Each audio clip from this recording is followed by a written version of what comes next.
tema de hoje é uma discussão que acontece bastante no meio acadêmico, na ética do direito, bioética, biodireito.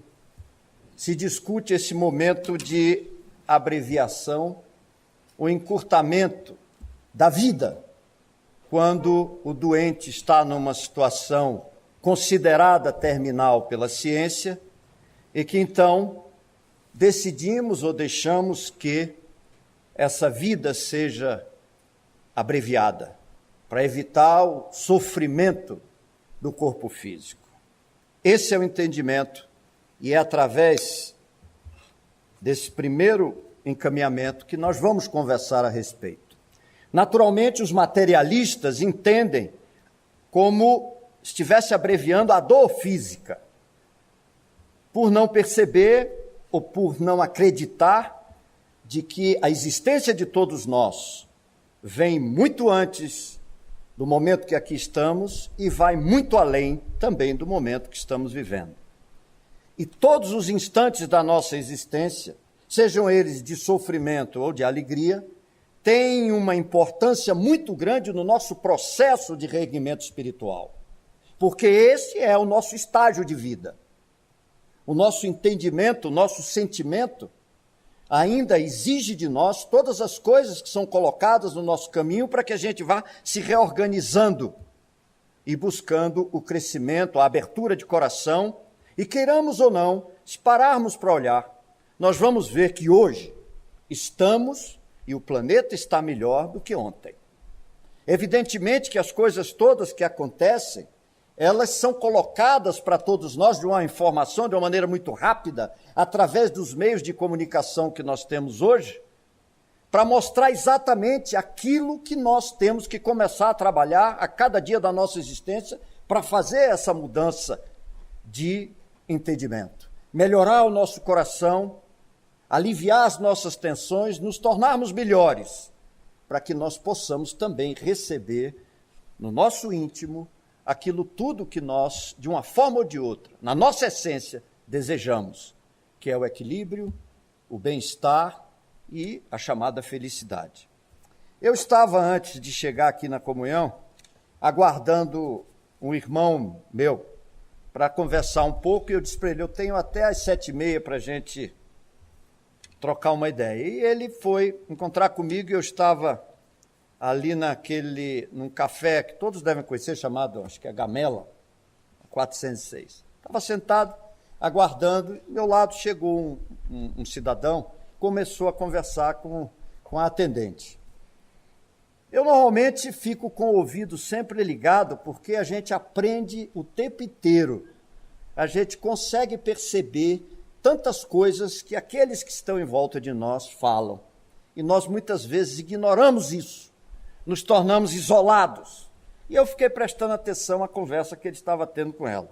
E ele disse assim para ela, deviam estar falando, que eu não percebi o primeiro momento, mas eu registrei um ponto que eu achei interessante, eu digo, eu vou colocar como abertura. Ele disse para ela, quando as coisas na vida de cada um de nós não estão bem, é porque alguma coisa não está bem. Parece uma coisa sem sentido.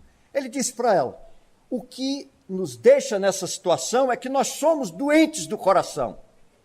Pronto, foi o que eu registrei, que achei interessante colocar aqui. E é verdade. Nós ainda carregamos uma série de mazelas, porque nós temos essas mazelas no nosso coração. Porque nós sabemos cobrar todas as coisas daqueles que nos rodeiam em todo o universo da nossa existência, e não temos a capacidade ou não nos esforçamos para fazer absolutamente nada diferente daquilo que nós exigimos daqueles que nos rodeiam, seja no ambiente familiar, de trabalho, na sociedade que estamos inseridos, enfim, em todos os instantes da nossa existência. E a doutrina vem nos convidando a cada dia nessa direção, para que a gente tire proveito de todas as informações que nós recebemos para a prática. Porque sem a prática, essa teoria não vale absolutamente nada.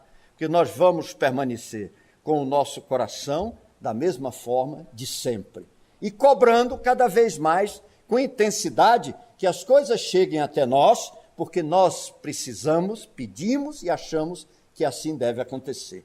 Tudo aquilo que nós solicitamos da espiritualidade, do nosso Pai Maior, pode ter certeza que tudo isso é escutado, é percebido, é olhado. Agora, atendido, depende de cada um de nós. É passado para cada um de nós a responsabilidade de fazer com que aquilo tudo que está solicitado tenha consequência e um resultado de transformação.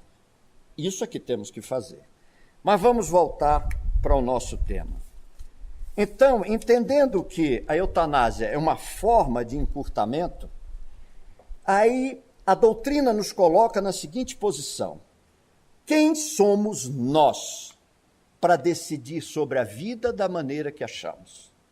Se nós nos posicionarmos na maneira e entendendo que a eutanásia deve acontecer, nós estamos também instituindo aí o direito ao suicídio, ao encurtamento da vida, não simplesmente porque estamos carregando um problema de saúde, mas às vezes um problema moral, que também é uma grande doença. Então, como sendo um problema moral, nós vamos resolver eliminando a própria vida, buscando o suicídio, encurtando aquilo que nós estamos entendendo como sofrimento, e aí nos suicidamos.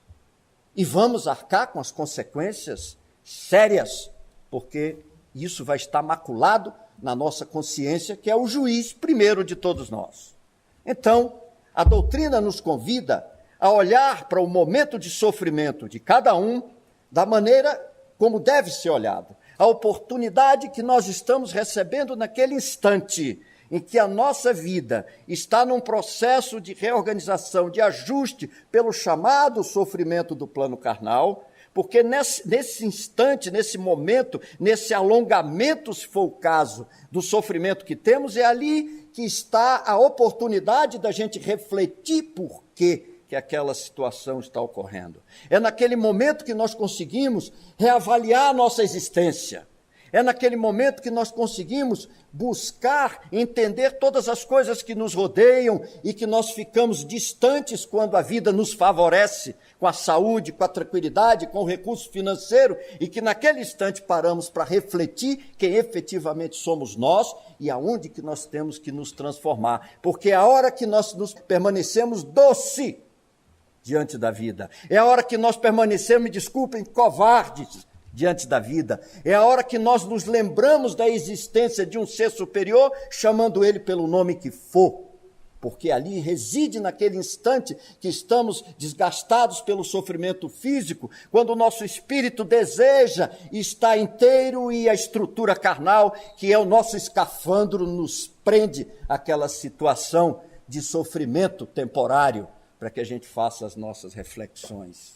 E aí vem, então, a covardia, para que a gente elimine esse momento de oportunidade, para que outros encurtem o nosso instante de sofrimento. Sabe lá se naquele exato momento o Criador não reserva para nós a busca da reflexão para que a gente receba uma moratória de vida no plano carnal, para que a gente cresça um pouco mais, para que a gente alongue e receba a chance de caminhar de maneira diferente, buscando o próprio crescimento espiritual, naquele exato momento onde nós achamos que a vida está no seu ponto final, nem sempre recebemos a oportunidade de retorno à luta, à vida, carregando uma experiência adquirida e transformadora, porque o sofrimento, ele não é punitivo, o sofrimento é uma ação educativa do plano superior. O sofrimento não é uma tormenta, não é uma covardia do Criador e nem poderia ser, porque ele é extremo amor, é dignidade, é respeito, é essência, é vida. Jamais as coisas seriam colocadas dessa forma, como nós preferimos sempre dizer. Por que, meu Deus, deixa acontecer isso comigo? Não é essa a proposta da lei do universo. O deixar é nosso. O Criador nos dá todos os instrumentos de vida, de força, de dignidade e nos convida a isso. Agora, estamos estabelecidos num momento evolutivo que caminhamos até hoje aqui. E para frente vai depender da nossa ação. Por quê? Porque a justiça do universo é por merecimento. Ela é incorruptível, ela não nos favorece, ela não tem escaninhos outros que possam ser colocados para que a gente busque alternativas que não a do trabalho, de renovação, de regeneração, de mudança de conduta. Essa é a justiça pura. É essa que nós nos baseamos na nossa história de crescimento espiritual. Então, o encurtamento da nossa existência, seja lá de que forma for, ele não pode existir. E nós o fazemos de diversas maneiras. É porque algumas estão estabelecidas de uma maneira mais clara, mais visível, mas nós fazemos isso de diversas formas. Na nossa conduta, no nosso processo, em todos os instantes, diversas maneiras, pelo alcoolismo, pelo uso de drogas, por tantas outras formas, às vezes muito mais sutis de autodestruição, e nós vamos caminhando nessa direção. Isso precisa ser revisto por todos nós. Valorizar essa estrutura carnal que está à nossa disposição é um instrumento maior que tem que estar no entendimento da nossa vida. Então, não podemos, não temos esse direito de fazer esse encurtamento. E eu vou ler um pequeno trecho para que a gente possa fazer uma reflexão sobre o que está no Evangelho. O que o Espiritismo diz a respeito da eutanásia? O Espiritismo tem a opinião clara quanto à eutanásia. Vejamos o que nos esclarece o Evangelho segundo o Espiritismo. Um homem está agonizante, presa de cruéis sofrimentos. Sabe-se que o seu estado é desesperador. Será lícito pouparem-se-lhes alguns instantes de angústia, apressando-se-lhe o fim? Quem vos daria o direito de prejulgar os desígnios de Deus? Não pode ele conduzir o homem até a borda do fosso, que eu falei nesse instante, para daí o retirar, chamar de volta, para que ele, naquele instante de oportunidade de achar que estava dobrando aquele momento da existência para a partida do plano espiritual, fazer as suas transformações de conduta, a fim de vê-lo voltar a si e alimentar ideias diversas das que tinha? São as nossas mudanças, voltar diferente, porque às vezes a própria vida e outros sofrimentos menores não nos levaram a fazer as reflexões de transformação e às vezes é necessário um aperto maior.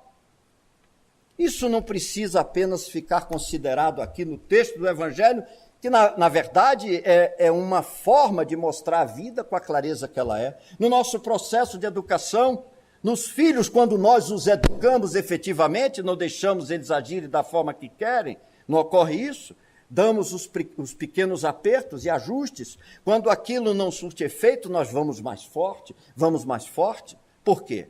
Porque estamos buscando orientar, chamar a atenção. E de que maneira, às vezes, nós chamamos a atenção? Que as pessoas não querem olhar para o lado e ver os exemplos e segui-los. Não. É preciso o sofrimento para as transformações. Quantas vezes nós sabemos que vamos pisar num caminho escorregadio, mas vamos. Eu preciso viver esta experiência para saber. Ora, usa a inteligência. Veja aqueles que por ali andaram e escorregaram e não vá.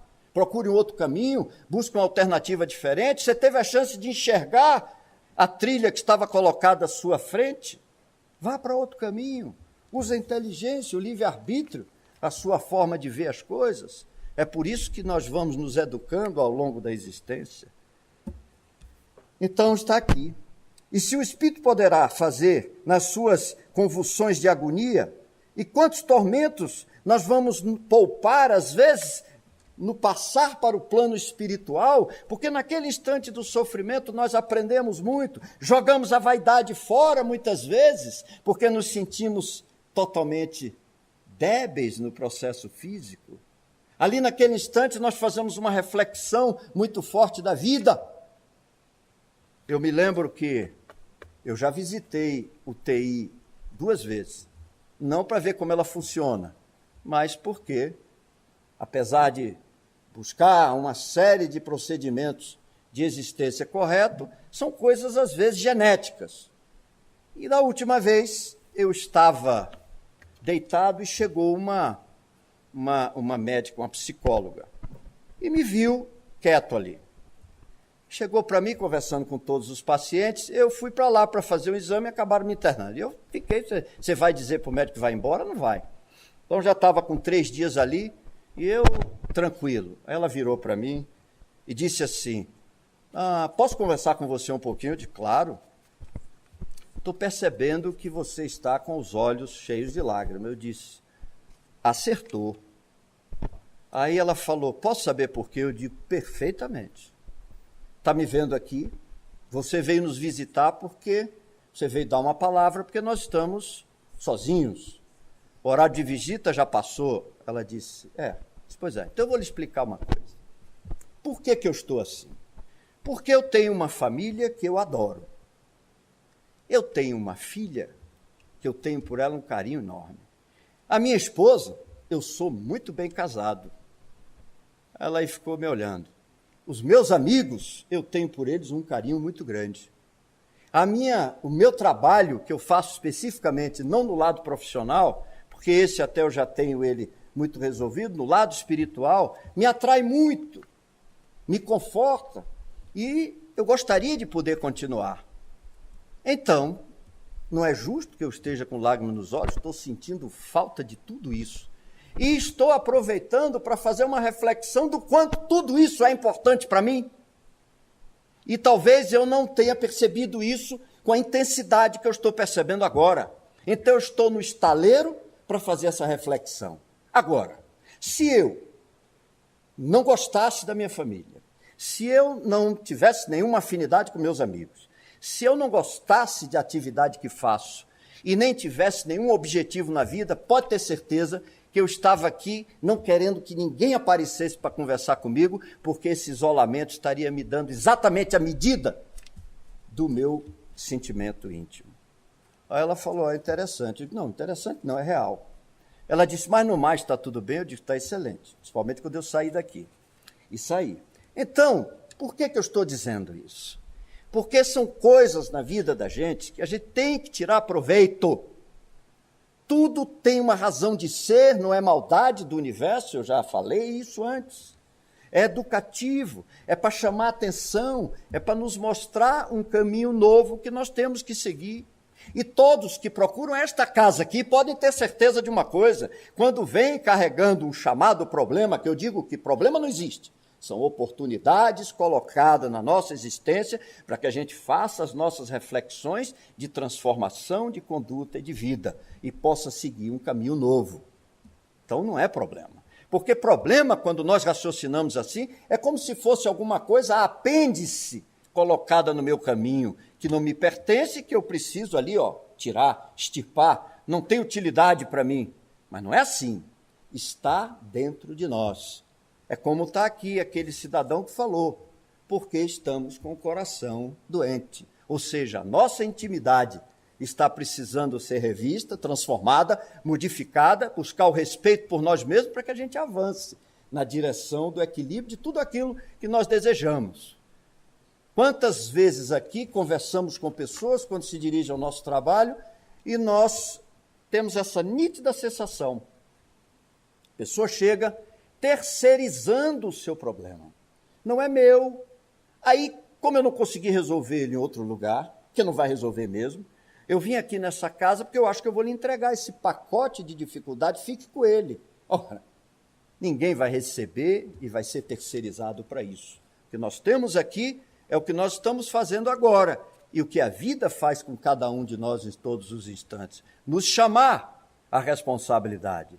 Dizer o seguinte, identificou que alguma coisa não está caminhando da forma correta, avance, se transforme, se modifique.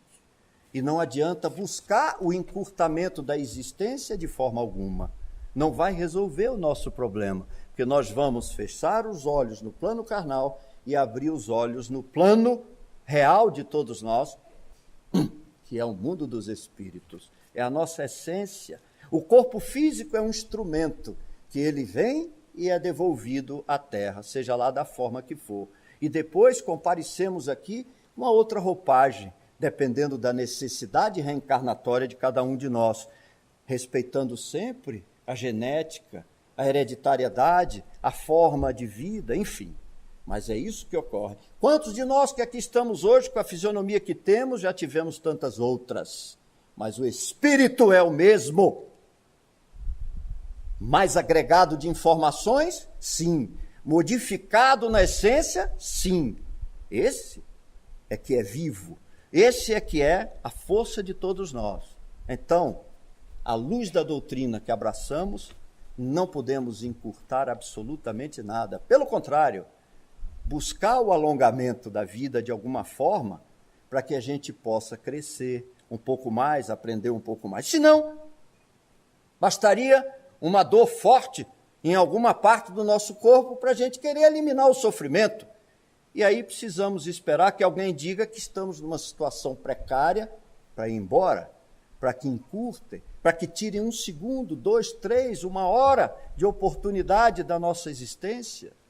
Quantas vezes cada um de nós que está aqui tem exemplos fortes do que eu estou aqui falando, não estou falando nenhuma novidade, é o que a gente chama da melhora súbita, que tem às vezes uma função educativa não só para o espírito que está ali no processo do chamado sofrimento pelo aprendizado, mas aqueles que rodeiam, que ficam sensibilizados, que olham para aquela cena e aprendem também a se transformar. Quantas vezes o nosso sofrimento serve de instrumento de esclarecimento para aqueles que nos rodeiam.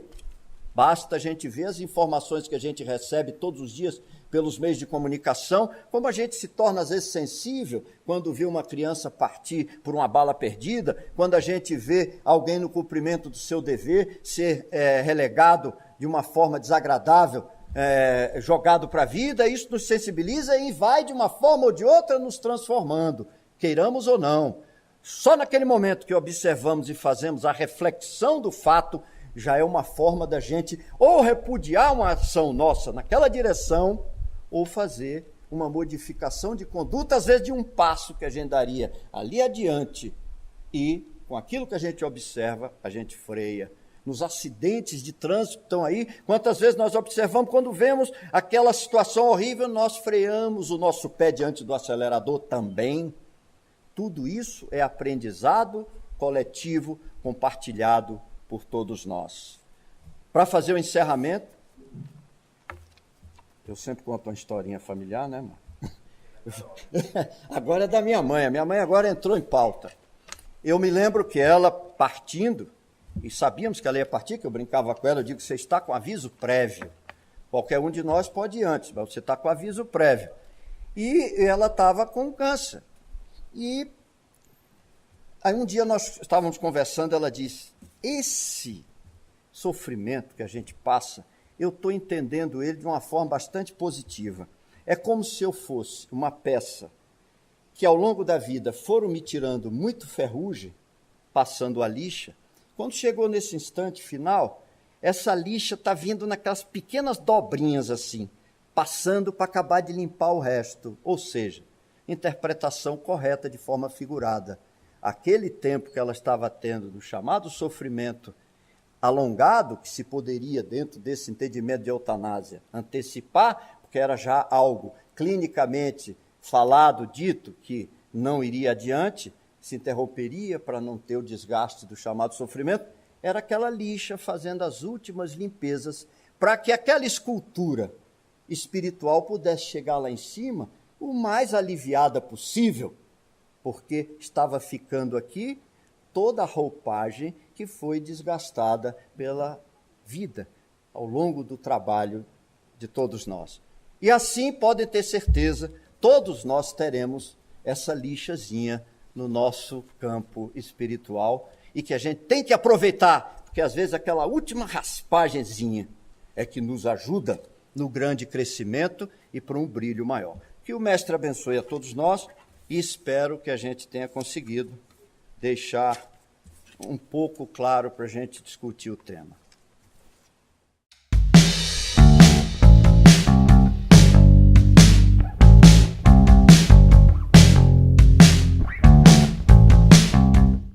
Isso aqui um colega trouxe essa pergunta. Essa aí eu vou responder porque eu sou bonzinho, tá? Então você descansa. É a respeito das penas de morte aplicadas nos brasileiros. Como eu trabalho em relações internacionais, minha formação acadêmica é essa, Qual é a posição e a visão da comunhão em relação aos brasileiros condenados à pena de morte na Indonésia? Bom, primeiramente não é uma visão da comunhão, seria uma visão da doutrina espírita. Mas dentro do livro dos Espíritos tem um capítulo especial que é contra a pena de morte. A doutrina espírita é uma doutrina pró-vida. Ela é contra o aborto, ela é contra a eutanásia, ela é contra o extermínio da vida. Isso faz parte de um planejamento divino que foge à nossa compreensão, que tem na cabeça, lá na liderança, Papai do Céu. Então, nenhum homem tem esse direito de entrar nesse campo. Nosso compromisso é viver, e se possível, vivemos bem.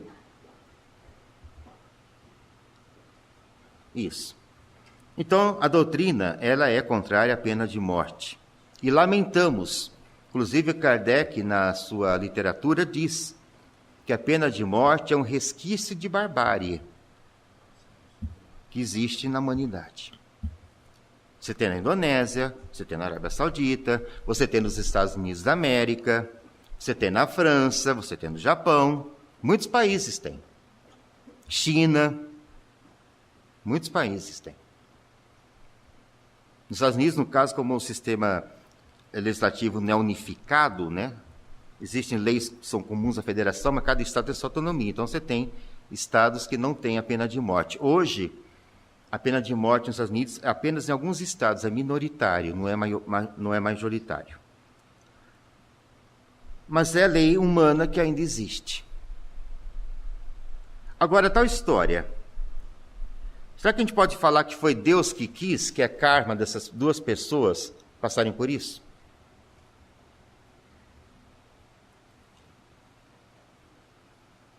Deus mandou alguém fazer esse tipo de coisa? Não, né, gente? O mal nunca nasce de Deus, ele nasce do homem. Por isso que o mal tem um momento da nossa existência. Enquanto somos ignorantes, fazemos bobagem, digamos assim. Mas não vem de Deus. Então não é Deus que quis, porque Deus não mandou ninguém pegar 5, 6 quilos de cocaína, o que quer que seja, colocar dentro de prancha de surf, ou outro lá, o paraglide, asa delta, sei lá o quê. Gente, é um preço muito caro que a pessoa está pagando por uma decisão que ela fez. Isso se chama ação e reação. Eu tenho certeza que essas duas pessoas não encarnaram para viver esses momentos. Posso dizer isso para quem fez a pergunta. Tenho certeza que essas pessoas não reencarnaram para viver esse momento. Porque nenhuma espiritualidade, nenhum Deus, nenhum Cristo levou as pessoas a isso. Porque karma não existe. Karma é para hindu, brahmane, jainista, budista. Karma é lei de causa e efeito sem diálogo, que não é o caso da doutrina espírita.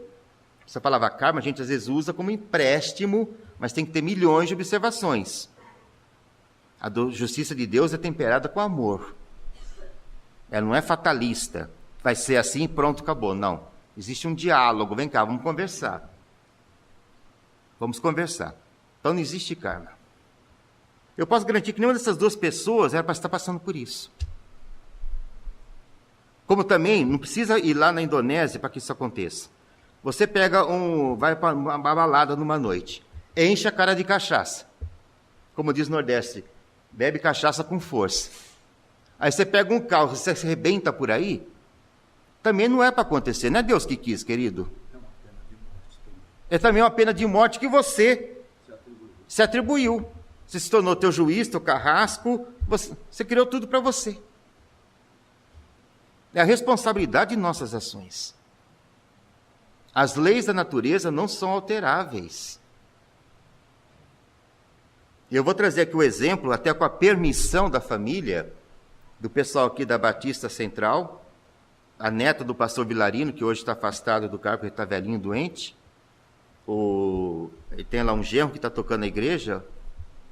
E recentemente, uma das filhas do Vilarino, aqui perto da Baixada do Iraque, aqui perto do IES, da Euro-Americana, ela teve um acidente feio, ela desencarnou na hora. O que ela estava fazendo? Essa coisinha que eu adoro. Quem tem esse aparelho aí hoje que eu quero destruir? Põe aqui na frente que eu quero pisotear em cima. Eu detesto esse negócio. Ela estava lá, dirigindo e ao mesmo tempo, de repente, vocês viram aqui na televisão, foi aqui na L4. Foi recente, a família, inclusive, o próprio pastor, que é esqueci o nome dele agora, ele tem um programa de televisão, falou, olha gente, não faça isso, tempo é uma coisa relativa, você pode perder a tua vida em um segundo. E ela estava ali, sabe o que ela estava fazendo? Dando instruções para a faxineira da casa cuidar do filho dela, tipo assim, olha, vê o almoço, ou troca de roupa, qualquer coisa assim. Ela poderia parar o carro, pegar o telefone, ligar, olha, fulana, prepara a criança, qualquer coisa assim, era uma coisa de mãe. Quer dizer, toda inocente do mundo, mas num veículo com aquilo na mão. Arrebentou o carro aqui na L4 e foi embora. Deus que quis? Não. Então, amigo, o que eu posso responder é isso.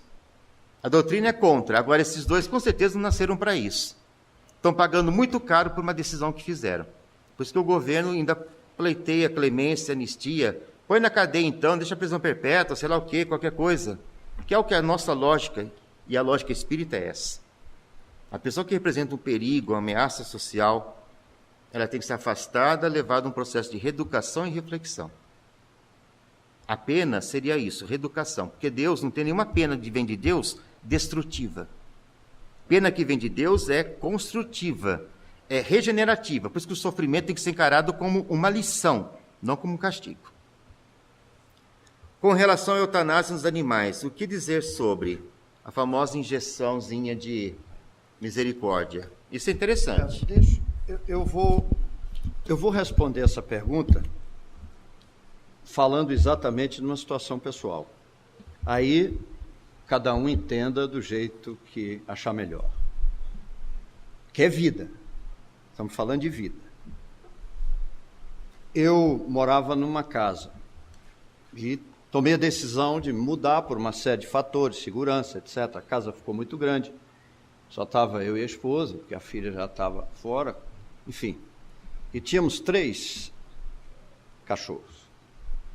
2 beirando 17 anos já. Já a gente observando postura senil deles. Tudo bem. E eu coloquei essa casa à venda.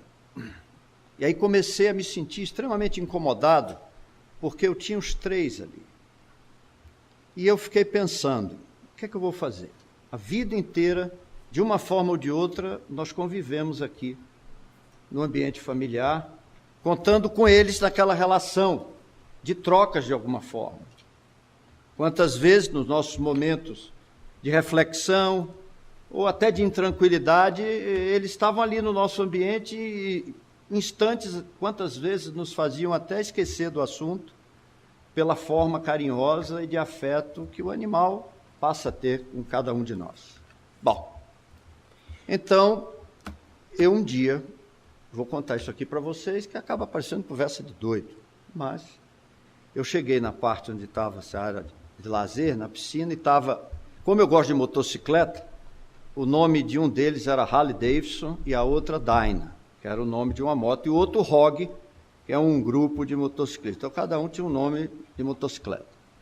Aí o Harley estava me olhando, aí eu olhei para ele e falei, deixa eu dizer um negócio para você, não se preocupe, porque eu também estou ficando velho. E a pior coisa que eu gostaria é que alguém me deixasse sozinho, esquecido. Fique tranquilo, não vou vender essa casa enquanto vocês forem aqui os proprietários.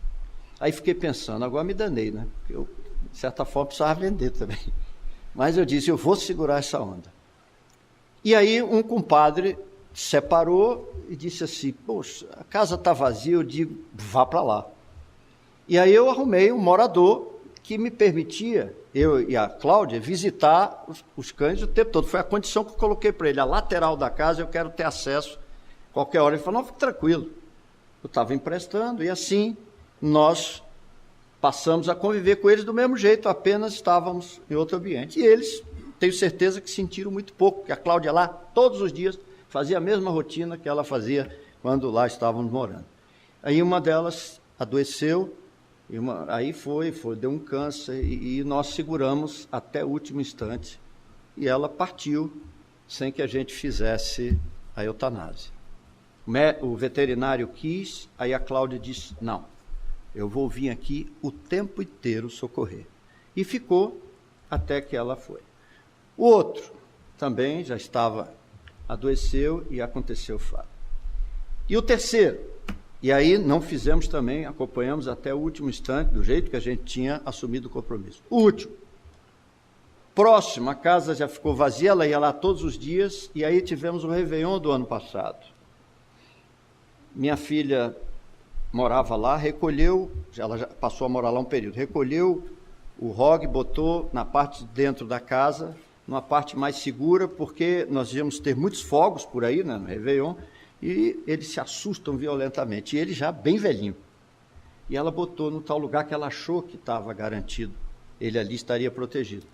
E foi para a nossa residência e tal. Quando foi na parte da manhã, a Cláudia foi até lá para fazer aquela rotina que ela fazia ter. Cadê? Ninguém achava o ROG. E assim, impossível por onde que ele saiu. Não tinha a ideia. E eu, por acaso, num canto vi que um dos protetores de borracha da grade, num lugar que ele, para passar ali, ele teve que se esgueirar, e só se ele fosse muito jovem fazer isso, mas ele fez, com a idade que tinha, naturalmente fugiu. E até hoje não encontramos ele. Uma semana depois, naquela agonia de procura, bota anúncio, faz... E aí ficou a dúvida, o que aconteceu com ele? Uma semana depois, Carol teve que se mudar de lá, apareceu um cidadão e me comprou a casa, vazia. Pronto. Eu respondi dessa forma. Nós preservamos, estivemos com eles até o último instante.